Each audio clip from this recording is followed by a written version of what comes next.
Okay, so we're at Costco. I'm gonna show a couple things that I like to usually get. I wish I could get one of these. It's on my wish list. It's great for cutting, but I can't get it today. We'll see.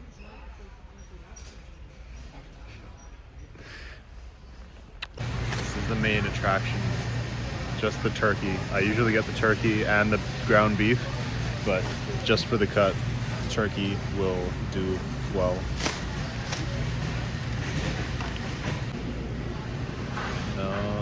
No free sample. Protein powder. It's the cheapest protein I can find anywhere. I don't care about the taste. It's just great value. That's the only reason I get it. Want to?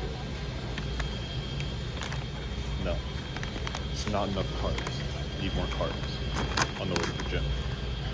Some frozen berries for smoothies, Greek yogurt. It's a good blend.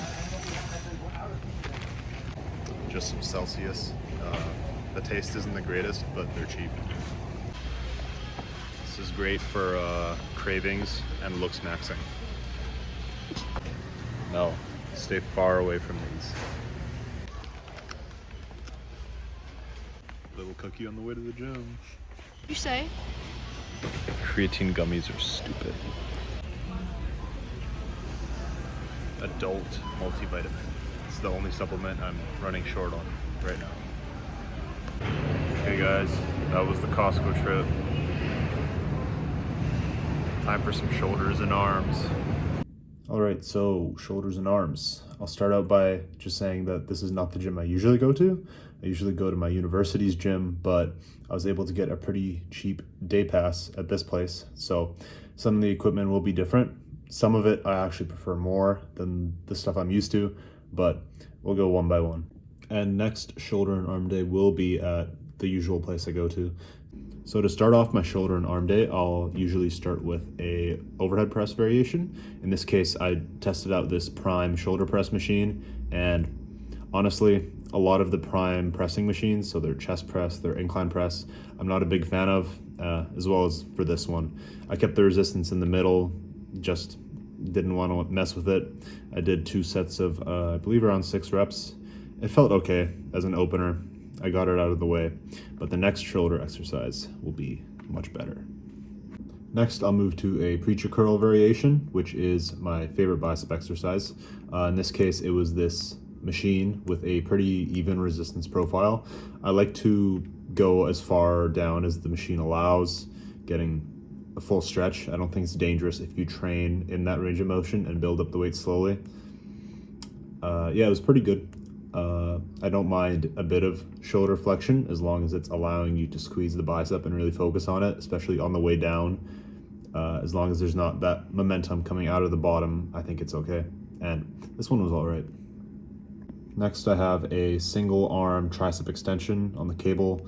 I like to just hold the ball and push, not using a cuff or anything, because I find my grip doesn't limit me and the cuff is a bit uncomfortable, honestly. I'll either alternate this or a overhead variation for the triceps.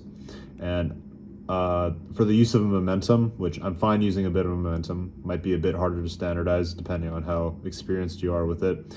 But for me, if my goal is to train primarily the long head on a tricep extension, because the other heads get trained more so in a press, the long head is also responsible for doing that action with the shoulder. So it still gets trained even in that top part of the motion.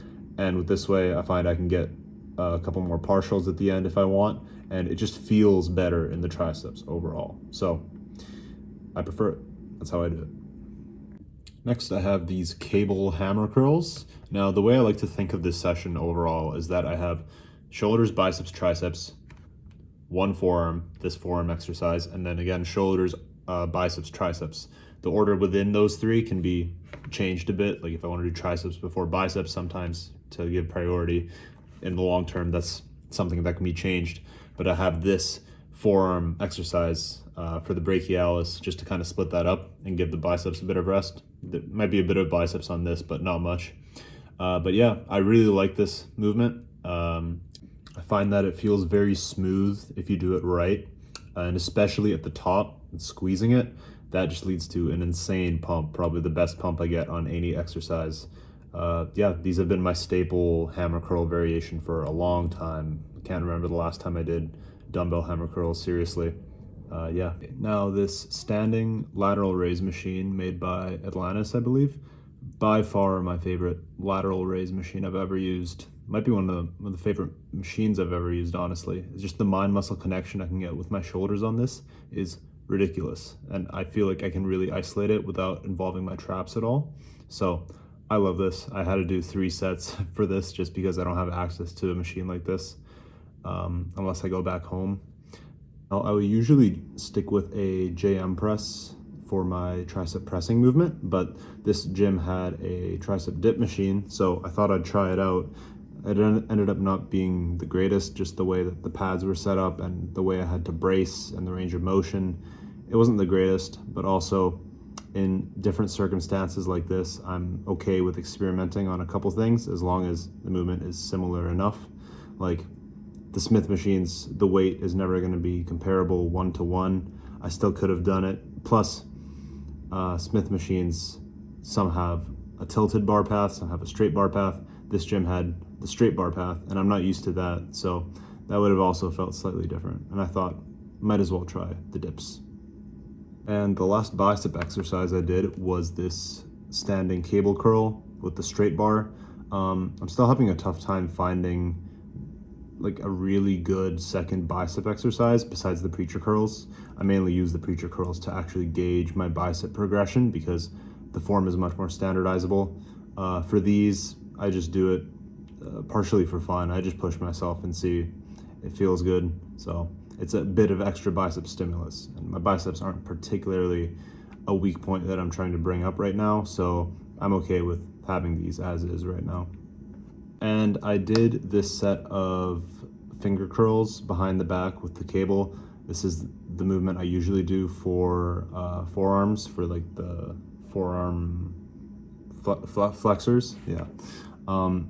I'll usually throw them in wherever in the workout that I feel I need a bit more rest between movements. If I need rest, again, it's a shoulder and arm day. Most of the exercises aren't that fatiguing, but forearms you can really throw in anywhere. They're not going to impact too much besides maybe the biceps exercises. But in this session, I just opted to do both of them at the end because the whole session had a good flow to it and I didn't want to interrupt it by doing forearms, honestly. So I just threw them in at the end.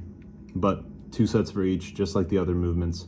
I have been taking my forearm training more seriously recently. I've been trying to be more consistent with it every time and progressing them just the same way as any other movement. And I think it's been good for my forearms so far.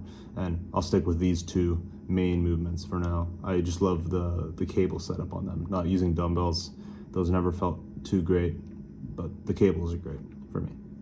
So random, but I love this poster I got in my room. The mind and body, bumping iron. I know I said I'd speak about cardio in the last episode, but honestly, I have not been doing much cardio so far in the cut. I've just been doing my normal amount of steps, which is a lot, just given that I have to walk everywhere where I live. I usually get around an average of 12,000 steps a day, I'd say. And that's honestly my preferred form of burning calories through activity, just low intensity a lot throughout the day, which for some people might be hard just because it takes time. But if it's kind of ingrained in throughout the day, it's spread out mentally, it's not like something that you have to go out and spend a lot of effort on. That is optimal, I think, from a mental standpoint and physically from stress standpoint. The way the cardio can impact your recovery and so on. I keep it low intensity as much as you can. That's pretty much it on that front so far. Another thing I wanted to briefly mention is nutrient timing. The way I've set up my diet is I try to set up my carbs before and after the lift, spread out protein as much as I can, and keep fats ideally all later in the day just because they're slower digesting and I don't want that pre-workout. But I've found recently, like just anecdotally, that I respond much better to having 2 meals in my system before I work out versus 1 meal.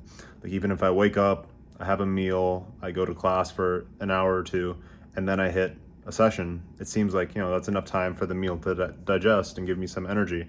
But it's always better when I have 2 full meals in me, and then it's like 2, 3 p.m., and then I do my workout. Much better stamina during the session, just how I feel overall going into it as well. So that's one thing I've been thinking about. Cut is the first time I've been tracking all my macros, so not just my protein and calories, but my fats and my carbs. The carbs especially, I feel, are very important while cutting, just to maintain your performance in the sessions. And the fats, I make sure that they're high enough so that my hormones stay in check. And the protein, I've never actually went above 200 grams of protein. As crazy as that sounds, despite when I weighed 240 at the start of my cut, beginning of last year, up to like 205 at my leanest. Yeah, I never went over 200 grams. I know some people might respond better to high protein, so I should definitely experiment with that. Less so that I think it matters right now as when I will begin my bulk again, but I'm just looking forward to experimenting in various ways with the diet and seeing what works, because I've finally found the types of foods that I like, that I enjoy, that I can stick with. So just making small modifications and actually seeing the results of those, that's something that comes with a consistent diet. Last thing, I've started taking consistent progress pictures. Like every day, I'll take the same photo in the same position in my bathroom. I'll do one front shot and one back shot just so that through the course of the cut, I can see some sort of progression. Of course, it's only been, 2 or so weeks, so I'm not gonna see much of a difference body fat wise speaking, leanness speaking. I've just started doing that, so maybe I'll throw up a comparison of today versus day one. Of course, at the beginning of a cut, most of the weight that you lose is gonna be glycogen, water weight, and it might come off faster than the real consistent rate that'll follow, if that's body fat, presumably. But yeah, it's just a small thing I started, so I'll include it.